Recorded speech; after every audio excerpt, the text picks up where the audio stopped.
So what's up mga ka-hybrid? So welcome sa kauna-unahan nating tutorial series. Ito na ang pagkakataon para may paki may pakita sa inyo kung paano ako magturo. Nanibago ba kayo? Akala nyo puro laro lang talagang gustong gawin ko pwede lang. Pero sabi ng mundo bawal. So anyways, pakilala, i-expand lang natin ang screen. So paano ba? Tama ba ito?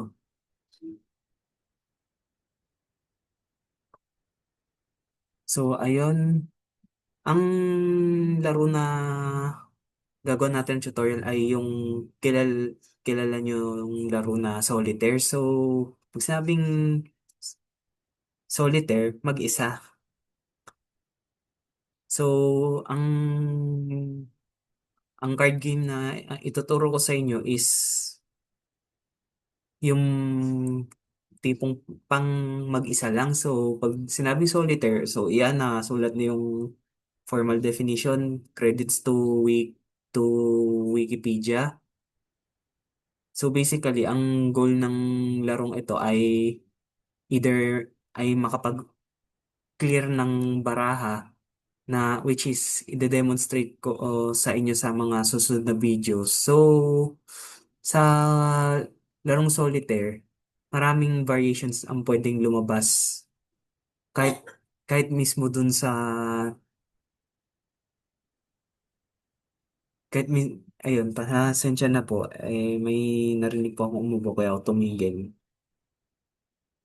So, ayan, sa solitaire, marami siyang variations mula sa ayos ng mga baraha hanggang sa mismong estilo niya na sa mga estilo ng laro na makikita ninyo sa mga susunod tulad ng sinasabi ko sa inyo kanina.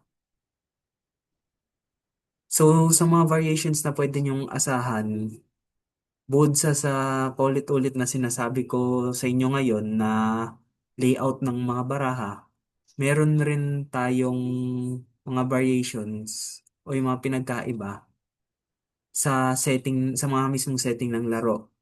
Kung may oras o sa may wala, sa, sa mismong pagpupuntos, sa mga rewards, lalo na kapag yung solitaire na nilalaro natin sa sugalan.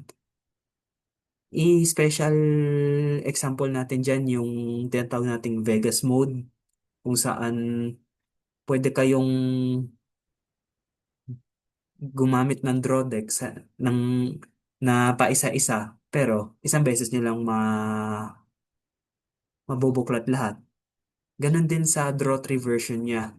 Sa draw 3 naman, tatlong beses kayo pwedeng magbuklat ng deck, which is yung draw 3 series na ang siyang magpapahirap sa pagpapanalo ng bawat laro sa solitaire. So, ayun lang.